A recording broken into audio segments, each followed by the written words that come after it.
नमस्कार। Lucent plus workbook कार्यक्रम में आपका स्वागत है। आज है डे 46। आज का हमारा टॉपिक है सिख गुरु। इसके अलावा रणजीत सिंह और दो आंग्ल सिख युद्ध। कल के लेक्चर में हम लोगों ने शुरुआती 3 सिख गुरुओं के बारे में पढ़ा था, गुरु नानक देव, गुरु अंगद और गुरु अमरदास। तो आगे आरंभ करते हैं। एक नजर आज की वर्कबुक के ऊपर डाल लेते हैं। इस वर्कबुक को आप हमारे टेलीग्राम और व्हाट्सएप चैनल से डाउनलोड कर सकते हैं। जितने भी महत्वपूर्ण फैक्ट इस पेज पर हैं, उन सबको वर्कबुक में कन्वर्ट किया गया है, तो इसको अगर आप भरेंगे तो आपको लाभ होगा।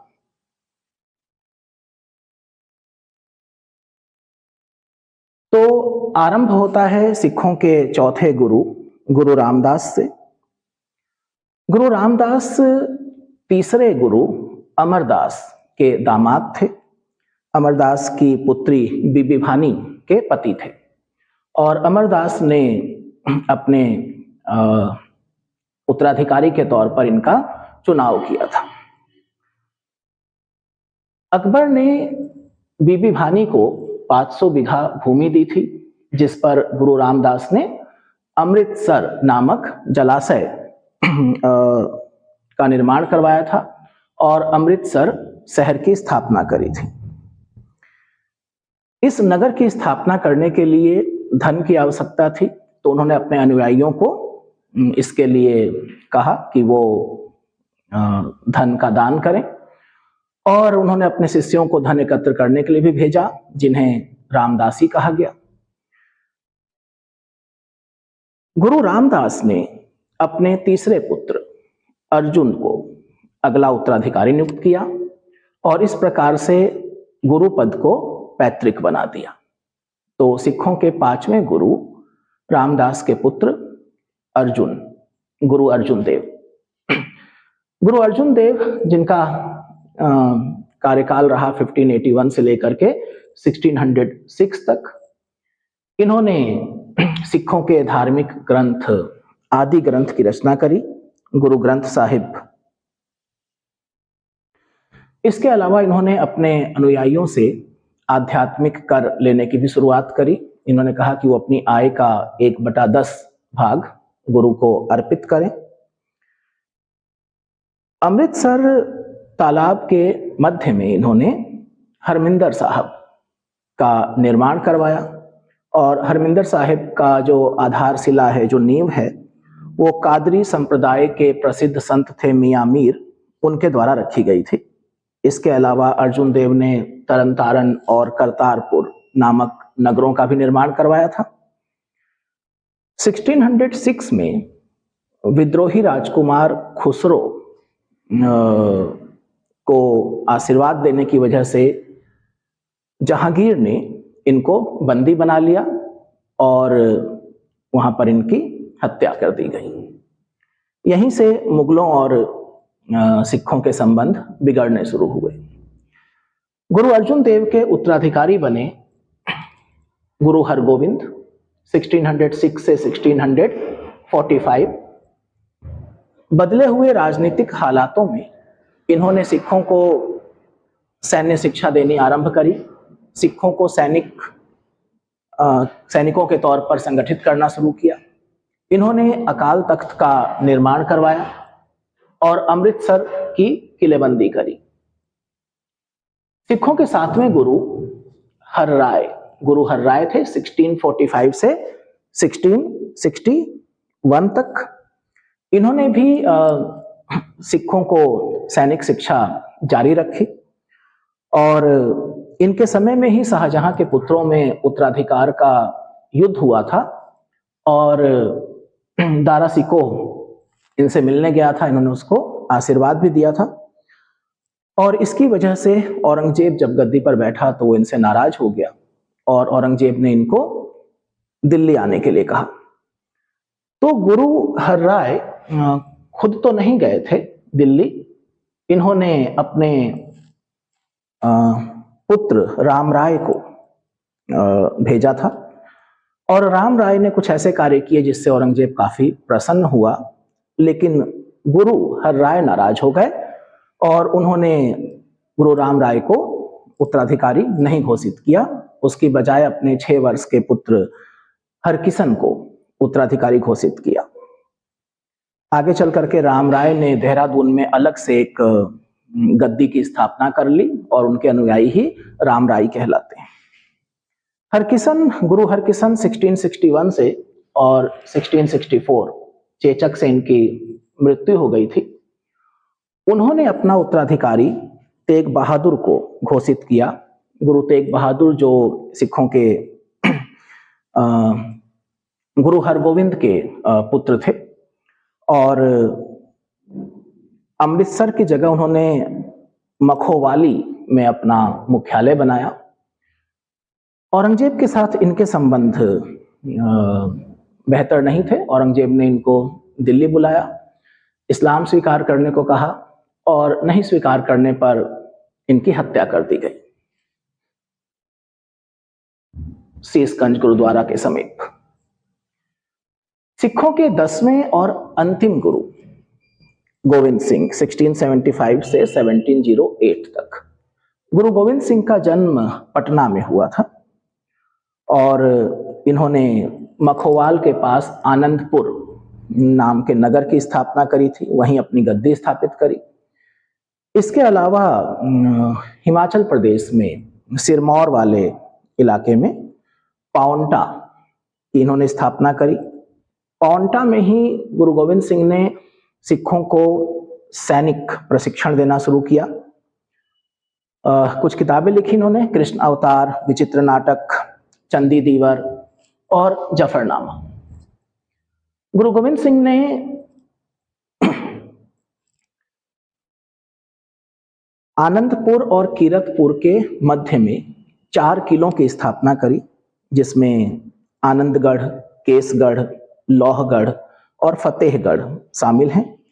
और केसगढ़ में ही इन्होंने बैसाखी के अवसर पर अपने सभी अनुयायियों को बुलाया और उनकी एक परीक्षा ली कि कौन अपने जीवन का बलिदान करने को तत्पर है।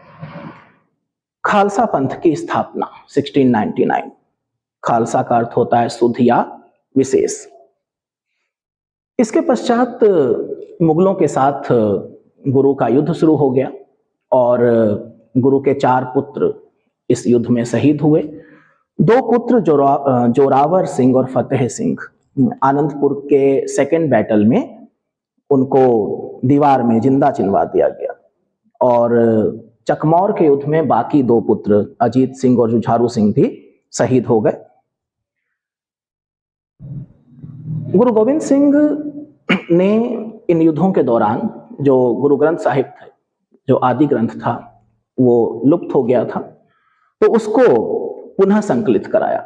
इसीलिए इसको दसम पातशाह का ग्रंथ भी कहते हैं। गुरु गोविंद सिंह के समय में ही औरंगजेब की मृत्यु हुई और औरंगजेब के पुत्रों के बीच में जो उत्तराधिकार का युद्ध हुआ, उसमें गुरु गोविंद सिंह ने राजकुमार मुअज्जम, जो बड़ा पुत्र था औरंगजेब का, उसका साथ दिया और वो बहादुर शाह प्रथम के नाम से गद्दी पर बैठा। तो बहादुर शाह प्रथम के समय में गुरु गोविंद सिंह और मुगलों के बीच में थोड़े ठीक संबंध हो गए। 1708 में नांदेर नामक जगह पर गोदावरी नदी के किनारे गुरु गोविंद सिंह के ऊपर एक अजीम खान नाम के पठान ने हमला किया और उससे गुरु गोविंद सिंह को गहरा घाव पहुंचा और उनकी मृत्यु हो गई। अपनी मृत्यु से पहले उन्होंने 2 बातें सुनिश्चित करी। पहला, गुरु गद्दी समाप्त कर दी गई और गुरु ग्रंथ साहिब को ही गुरुवाणी माना गया और कहा गया कि जहां भी गुरु को मानने वाले 5 लोग उपस्थित होंगे, वहीं गुरु उपस्थित हो जाएंगे। गुरुबानी ही गुरु के शब्द हैं। गुरु गोविंद सिंह की मृत्यु के बाद गुरु परंपरा तो समाप्त हो गई, लेकिन तब तक सिख अपने आप को एक राजनीतिक शक्ति के तौर पर एकत्र कर चुके थे। और अब सिखों का राजनीतिक नेतृत्व आया बंदा बहादुर के हाथ में। बंदा बहादुर, बचपन का नाम लक्ष्मण दास था। बंदा का उद्देश्य था एक सिख राज्य की स्थापना करना। उन्होंने लोहगढ़ को अपनी राजधानी बनाया और गुरु नानक और गुरु गोविंद सिंह के नाम से सिक्के जारी किए। आप प्रथम सिख राज्य कह सकते हैं। मुगल बादशाह फर्रुखसियर के समय में बंदा बहादुर को गिरफ्तार कर लिया गया, पकड़ लिया गया और उनकी हत्या कर दी गई। बंदा बहादुर की हत्या के बाद सिख छोटे छोटे राज्यों में बंट गए। अंततः कपूर सिंह के नेतृत्व में सभी सिखों ने एक दल खालसा का निर्माण किया। आगे चल करके दल खालसा 12 मिसलों में विभाजित हो गया। मिस्ल अरबी भाषा का शब्द है, अर्थ है समान। इन्हीं 12 मिसलों में एक मिसल थी सुकर चकिया, और इसी सुकर चकिया मिसल में सिखों के महानतम शासक रणजीत सिंह का जन्म हुआ था। ये प्रश्न कई बार पूछा गया है कि रणजीत सिंह का संबंध किस मिसल से था, तो सुकर चकिया। 1799 आते आते रणजीत सिंह लाहौर के शासक बन चुके थे और आसपास के जो बाकी मिसल थी उनके ऊपर उन्होंने प्रभावी नियंत्रण स्थापित कर लिया था। और 1809 में अंग्रेजों ने रणजीत सिंह के साथ एक संधि करी, जिसको कि हम अमृतसर की संधि के नाम से जानते हैं। चार्ल्स मेटकॉफ और रणजीत सिंह ने अपने राज्य को 4 प्रांतों में बांटा हुआ था, 4 सूबों में बांटा हुआ था, जिसमें पेशावर था, कश्मीर था, मुल्तान था और लाहौर था। रणजीत सिंह के प्रशासन में धार्मिक कट्टरता देखने को नहीं मिलती है। उनके प्रशासन में अन्य धर्मों के लोगों को उचित स्थान दिया गया था। उनके विदेश मंत्री फकीर अजीजुद्दीन थे और वित्त मंत्री दीनानाथ थे। 1839 में जब रणजीत सिंह की मृत्यु हुई तो हिंदुस्तान में अंग्रेजों के बाद जो सबसे शक्तिशाली राज्य था और जो सबसे शक्तिशाली सेना थी वो सिखों की ही थी।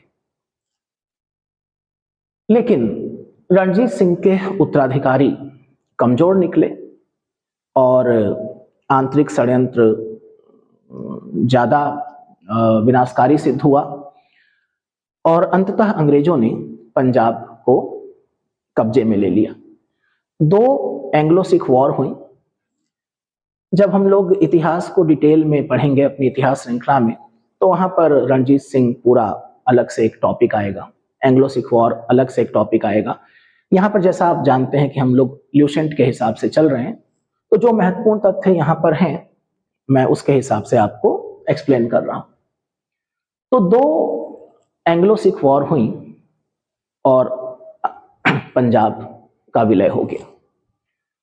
तो पहली जो एंग्लो सिख वॉर हुई थी 1845-46 में, उसका अंत लाहौर की संधि से हुआ और लाहौर की संधि के बाद एक और संधि की गई, भैरोवाल की संधि। अभी तक आपने भारत की विजय में जितने भी युद्ध देखे हैं, चाहे वो प्लासी का हो, बक्सर का हो, चारों आंग्ल मैसूर वॉर हो, या फिर तीनों कर्नाटक वॉर हो, या फिर तीनों आंग्ल मराठा युद्ध हो, इनमें जो परिणाम हैं और परिणाम के चलते जो संधियां हुई हैं वो बहुत महत्वपूर्ण हैं। तो कौन सी संधि किस युद्ध के पश्चात हुई, समकालीन गवर्नर जनरल कौन था, भारतीय पक्ष की तरफ से संधिकर्ता कौन था, ये सब चीजें आपको ध्यान रखनी चाहिए, बुनियादी जानकारी। राजा दिलीप सिंह जो कि 5-6 वर्ष के बालक थे, उनके संरक्षण के लिए ब्रिटिश सेना को पंजाब में रखना स्वीकार किया गया। जो सहायक संधि प्रणाली चली आ रही थी लॉर्ड वेलेजली के समय से, उसी का एक रूप था ये। सेकेंड एंग्लो सिख वॉर, जिसकी महत्वपूर्ण लड़ाइयों में चिलियानवाला की लड़ाई थी, जो सिख नेता शेर सिंह और ब्रिटिश कमांडर गफ के बीच में हुई। दूसरी लड़ाई गुजरात की लड़ाई थी, चिनाब नदी के किनारे चार्ल्स नेपियर और सिख पराजित हुए। कभी कभी इस तरह के प्रश्न भी पूछे जाते हैं कि किस लड़ाई का संबंध किससे था। डलहौजी ने 29 मार्च 1849 को पंजाब का विलय कर लिया। दिलीप सिंह को पेंशन दे दी गई, उनको इंग्लैंड भेज दिया गया शिक्षा दीक्षा प्राप्त करने के लिए। कोहिनूर हीरा, जो कि महाराजा रणजीत सिंह ने अफगानिस्तान के शासक से प्राप्त किया था, वो अंग्रेजों ने कब्जा लिया और उसको इंग्लैंड भेज दिया। आज भी वो इंग्लैंड में ही है। तो इस प्रकार से जो आज का टॉपिक था वो समाप्त होता है। अब अगले लेक्चर में हम ब्रिटिश जो गवर्नर जनरल हैं उनका टॉपिक कवर करेंगे। और गवर्नर जनरल जब आप अपनी बुक में चेक करेंगे तो बहुत सारे पेज हैं।